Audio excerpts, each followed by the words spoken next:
किसी ने उपकार किया, छोटा बड़ा होता ही रहता है, दूसरे करते ही रहते हैं और हम भी उपकृत होते रहते हैं, हम भी करते रहते हैं। तो किसी के उपकार को स्मरण करके अधिक भावुक होना, और भावुक होने का अभिप्राय आपका, भावुक होने का, तो उसमें अधिक भावुक होने में ये दोष देख रहे हैं कि अधिक भावुक हो जाएंगे तो फिर वो दोष आ रहा है, तो फिर उसको कैसे रोकें, उस पर नियंत्रण कैसे, ये तो प्रश्न है इनका। भावुक से क्या अभिप्राय है आपका? कृतज्ञ होना, अधिक क्या होना? अधिक कृतज्ञ होना। अति कृतज्ञ होना। तो देखिए, कृतज्ञता और भावुकता ये दो अलग अलग संदर्भों में ली जाती है। कृतज्ञता उचित है, होनी चाहिए। अगर आप कृतज्ञता और भावुकता को समान मान के कह रहे हैं तो कृतज्ञता के अर्थ में फिर मैं बोलता हूं। वैसे भावुकता क्या होती है कि हम जहां भावना को अधिक मुख्यता दे देते हैं, बुद्धि युक्ति तर्क औचित्य को कम कर देते हैं, उसको भावुकता बोलते हैं। भावना है बुद्धि युक्ति ज्ञान विवेक के साथ में जो भावनाएं होती हैं। भावनाओं का अभिप्राय दूसरों के प्रति सौहार्द है, प्रेम है, सहयोग की भावना है, रक्षा की भावना है, अच्छे की भावना है, हित की भावना है, उसके लिए कुछ करने की भावना है। ये जो भावनाएं हैं ये बुद्धि और विवेक से युक्त होती हैं, तब उसको भावुक नहीं कहा जाता। भावना सब में होती है, बुद्धि और तर्क युक्ति भी सब में होते हैं, इनसे रहित कोई भी नहीं है, कम या अधिक। लेकिन जब किसी को कहा जाता है ये भावुक है, इसका मतलब है भावनाएं अधिक हो रही हैं और वो बुद्धि युक्ति विवेक को छोड़ करके हो रही है, वो कम हो रहा है। तो ये भावुक व्यक्ति कहते हैं।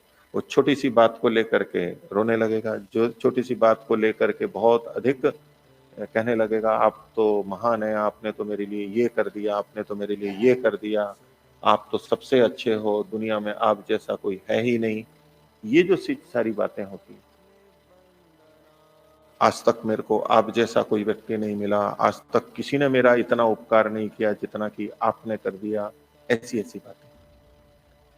अब ये जो कथन हो रहे हैं, थोड़ी बुद्धि भी जुड़ी हुई है, लेकिन बुद्धि विवेक को कम करके किया जा रहा है। यहाँ पर विवेक यथा योग्य व्यवहार नहीं कर रहा है, वो अति में जा करके कर रहा है।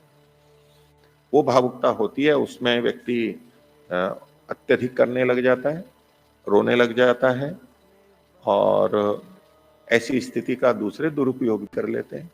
ये भावुक है, बहुत भावना है, तो उसका फिर भावनात्मक शोषण भी होने लगता है कि अच्छा है, ये तो बहुत भावना है मेरे प्रति रखता है, तो वो उस भावना में अनियम पूर्वक यानी अन्याय पूर्वक भी उसका सहयोग ले लेने लगते हैं, शोषण करने लगते हैं।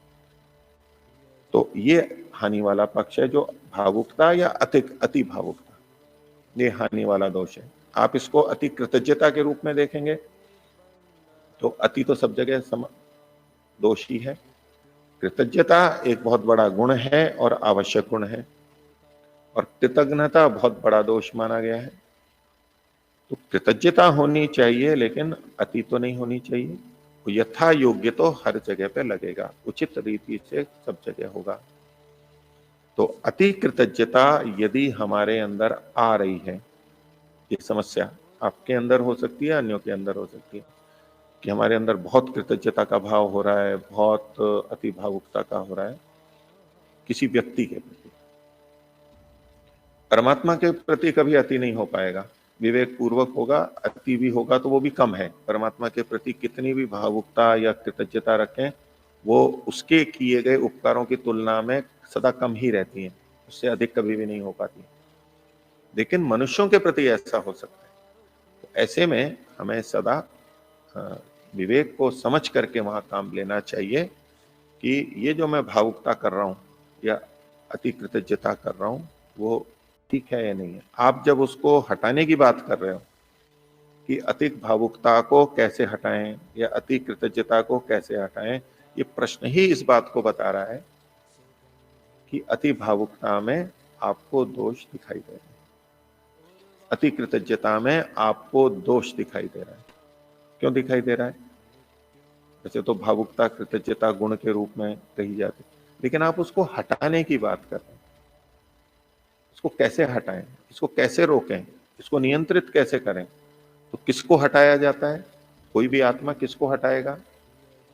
कोई भी आत्मा किसको रोकेगा, किसको नियंत्रित करना चाहेगा? तो ये स्वभाव ही है कि जिसमें हमें दुख या हानि दिखाई दे रही है उसको हम रोकना चाहते हैं, उसको हम हटाना चाहते हैं। स्वाभाविक है, निरपवाद रूप से। मनुष्य और मनुष्येतर प्राणियों में सब जगह यही लगेगा, अपने अपने ज्ञान के अनुसार। तो अति भावुकता और अति कृतज्ञता में आपको दोष तो दिखाई दे रहा है, लेकिन आप हटा नहीं पा रहे हैं, आप या अन्य जिसके लिए भी आप कह रहे हैं। दोष तो दिखाई दे रहा है लेकिन हटा नहीं पा रहे हैं, इसलिए ये प्रश्न खड़ा हुआ। तो जो दोष हमने देखे हैं कि मैं अति भावुक हो गया किसी एक व्यक्ति के प्रति या किसी घटना के प्रति या किसी समय, बाकी समय नहीं हो रहा हूं अति भावुक, लेकिन किसी किसी बिंदु पर मैं अति भावुक हो जाता हूं, अत्यधिक भावुक हो जाता हूं। जो अति भावुक होते हैं उनके भी बहुत श्रेणियां आप देख सकते हैं। एक हर व्यक्ति, हर क्रिया, हर समय ही अति भावुक रहता है। एक होते हैं कभी कभी अति भावुक हो जाते हैं, बाकी समय में सामान्य रहते हैं। उसके पीछे उनके अपना ज्ञान काम करता है। और ये अति भावुकता बुद्धि की विवेक वाली क्षमता की न्यूनता के कारण से होता है। हम बहुत अधिक इच्छाएं जब कर लेते हैं, बहुत अधिक कामनाएं और अपेक्षा कर लेते हैं, तब ऐसे समय में जब कोई उसको पूरा कर देता है तो हम उसके प्रति बहुत भावुक हो जाते हैं। ये अति इच्छा, अति कामना अपनी अविवेक पूर्वक हो सकती है अथवा परिस्थिति जन्य भी हो सकती है। मान लीजिए किसी को ऐसे परिवार में जन्म हुआ, ऐसे परिवेश में हुआ कि हर कोई दुत्कारता है उसको, उसका अपमान करता है, उसको गाली देता है, उसका सम्मान नहीं करता है। कुछ ना कुछ छोटे बचपन से ऐसा, उनके माता पिता, भाई बहन, दादा दादी जो भी हैं, आसपास के लोग हैं, हर चीज में उसको दुत्कारते हैं, हर चीज में उसको उल्हाना देते हैं, दोष दिखाते हैं, उसको ताड़ना करते हैं, पीटते हैं। ऐसी कल्पना कीजिए, ऐसी होती है ऐसी स्थितियां। अब ऐसे में वो पीड़ित है, दुखी है, क्योंकि कोई भी इस स्थिति को नहीं चाहता, कोई भी आत्मा नहीं चाहेगा। अब ऐसे में अगर कोई उसको प्रेम से दो शब्द बोल दे, उसको पुचकार दे, उसका सम्मान कर दे, वो भावुक हो जाता है। जबकि करने वाले ने तो थोड़ा सा ही किया है। अब ऐसे व्यक्ति की जगह कोई दूसरा व्यक्ति होता है जिसको घर परिवार में भी मान सम्मान और व्यवस्था ठीक ढंग से पला पोछा, उसके प्रति भी अगर वो व्यक्ति वही व्यवहार करता तो ऐसा भावुक नहीं होता। कोई व्यक्ति इच्छा थी उसकी कि मेरे को सम्मान से कोई व्यवहार करे, लेकिन मिल नहीं रहा है, तो उस विषय में बहुत अधिक कामना वाला हो गया, बहुत अधिक इच्छा वाला हो गया, अति पिपासा, अति तृष्णा उसके मन में हो गई, सूखापन है बिल्कुल। जैसे रेगिस्तान में थोड़ी सी भी बूंद गिरती है पानी की तो बहुत अच्छा लगता है, और जहां अच्छी बारिश होती है वहां उतनी बूंद गिरे तो कोई पूछता भी नहीं है उससे। तो ये हमारी स्थिति पर निर्भर करता है। दूसरा उदाहरण ले लीजिए, आप समाज के क्षेत्र में काम करेंगे, संस्थाओं में काम करेंगे, आप अपनी तरफ से अच्छा कर रहे हैं, लेकिन वहां कोई मान नहीं दे रहा है, सम्मान नहीं दे रहा है। लगता है कि मैं तो बहुत कर रहा हूं, मैं इसके लिए ये तपस्या कर रहा हूं, मैं रात दिन जग रहा हूं, या ये कर रहा हूं, वो कर रहा हूं, सुख सुविधाएं छोड़ के कर रहा हूं, लेकिन वहां कोई मान नहीं दे रहा है उसको। अब वो उसमें कामना वाला तो है ही कि मेरा मान सम्मान हो, सभी चाहते हैं यश सम्मान यथा योग्य, वो मिल नहीं रहा है। अब वो किसी दूसरे गांव में, दूसरे समाज में, दूसरी संस्था में गया और वहां उसने थोड़ा सा किया और लोगों ने उसका बहुत सम्मान किया। वो पहले से भूखा है, प्यासा है, कामना वाला है, इच्छा वाला है कि कोई मेरा सम्मान करे। कभी मेरे को मंच पे बुला करके माला नहीं पहनाई इन्होंने, कभी सामूहिक रूप से मेरे कार्य को स्वीकार नहीं किया कि देखो इनके कारण से है। और दूसरी संस्था में गए, दूसरे गांव में, समाज में गए, वहां थोड़ा सा किया और उनको मंच पे माला पहनाई, सबको कहा कि देखो ये अच्छा काम करने वाले हैं। अब ऐसा व्यक्ति वहां भावुक हो जाएगा, रोने लग जाएगा।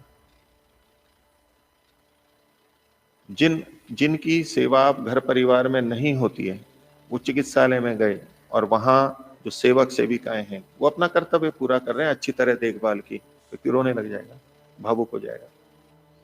वृद्धाश्रम में गए, वहां किसी ने ढंग से उनको खाना दे दिया समय पे, बेटे बेटी खाना फेंक करके देते थे, और वहां किसी ने ढंग से खाना दे दिया, आंसू आ जाएंगे, वो भावुक हो जाएगा। तो ये कुछ उदाहरण देके मैं आपको ये बता रहा हूं कि ये जिसको आप अति भावुकता कह रहे हो वो हर जगह नहीं होती है, कहीं कहीं होती है। किसी को वेद के विषय में अति भावुकता लगेगी, किसी को गाय के विषय में लगेगा। आप अपने देख सकते हैं बहुत सारे लोगों को, किसी को महर्षि दयानंद है, किसी को आर्य समाज है, सब जगह निंदा ही निंदा हो रही है, मंच पे कोई सम्मान ही नहीं करता है, और इस भूख को लिए हुए हम चल रहे हैं, जी रहे हैं, इसका भी सम्मान हो, मान हो, भले ही उचित मान रहे हैं, लेकिन हमारे अंदर कामनाएं हैं। और किसी अन्य व्यक्ति ने, पौराणिक ने, किसी और ने वेद का नाम ले दिया, महर्षि दयानंद का नाम ले दिया, ऐसी जो कि हम चाहते थे और वो उसने ले दिया, आंसू आ जाएंगे, रोने लग जाएगा, ये भावुकता हो जाएगी। वैसे भावुक नहीं हो रहा है अन्य विषयों में, कोई राष्ट्र के बारे में भावुक हो जाता है कि ये व्यक्ति है, देश के लिए इतना काम कर रहा है और उसके लिए लोग इतनी गलत बातें बोल रहे हैं या उसकी निंदा कर रहे हैं, तो भावुक हो जाएगा। तो ये सब स्थितियां भावुकता की बहुत अलग अलग स्थिति में बनती हैं, अलग अलग प्रसंगों में बनती है। हम किस परिस्थिति में जी रहे हैं, सब जने सब जगह भावुक नहीं होंगे, किसी किसी विषय में भावुक होंगे।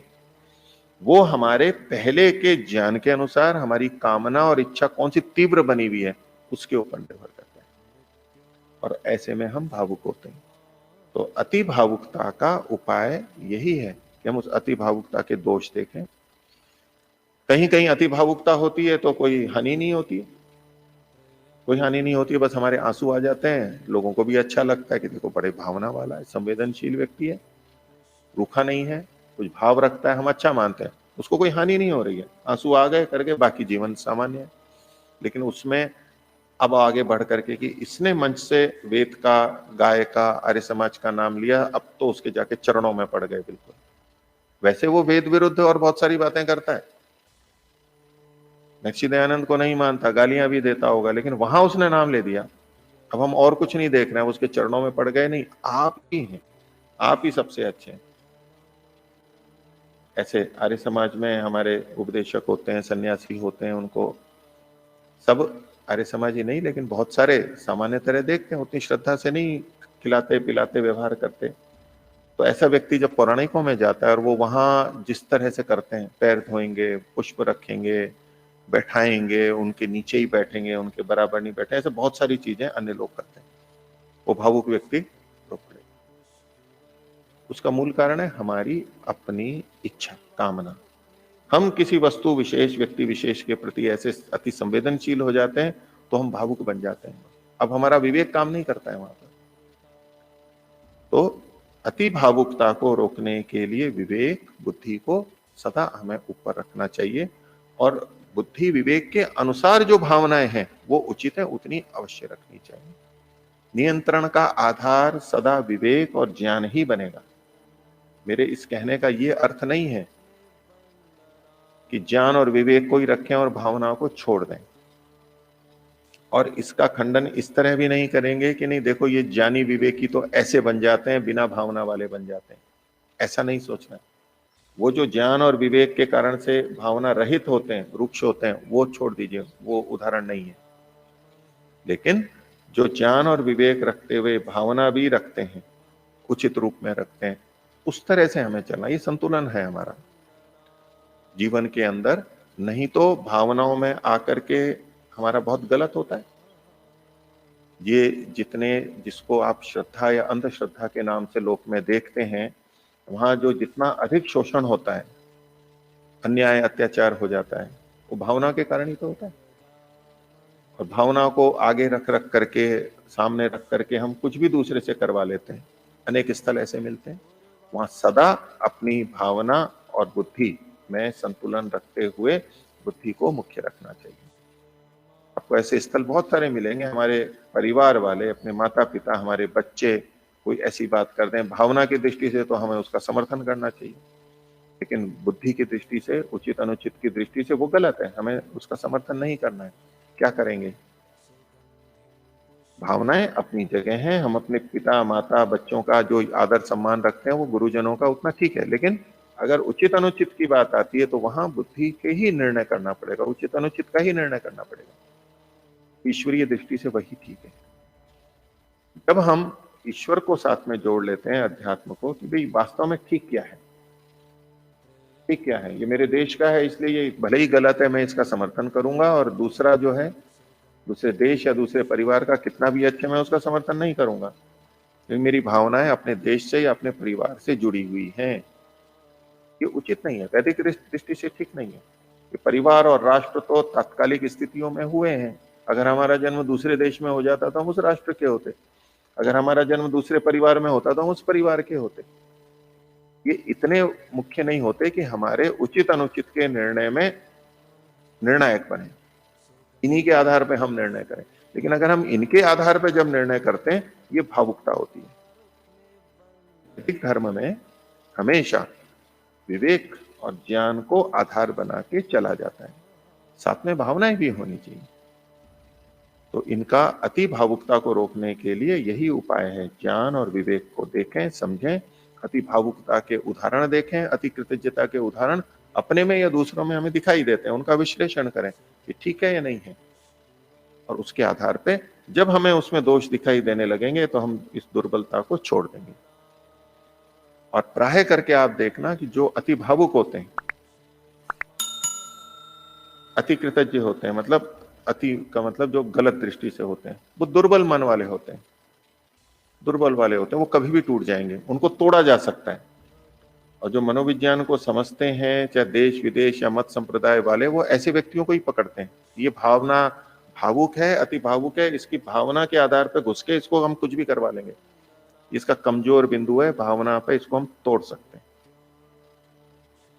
वो स्थल होते हैं, दूसरा अपने ढंग से दूसरे से कुछ भी करवा लेते हैं। तो इन सब स्थितियों को देख करके कि भावना के आधार पर क्या क्या खेल होते हैं, चाहे धर्म के क्षेत्र में ले लो, ईश्वर के क्षेत्र में ले लो, देवी देवताओं के पूजा और उसके संदर्भ में ले लो, देश के नाम से ले लो, स्वदेश के नाम से ले लो, वेद के नाम से ले लो, भावनात्मक रूप से कहीं भी शोषण हो सकता है। उसमें विवेक ही वहां पर हमारा आधार बनता है। आज का विषय इतना ही रखते हैं। प्रणव ध्वनि। ओ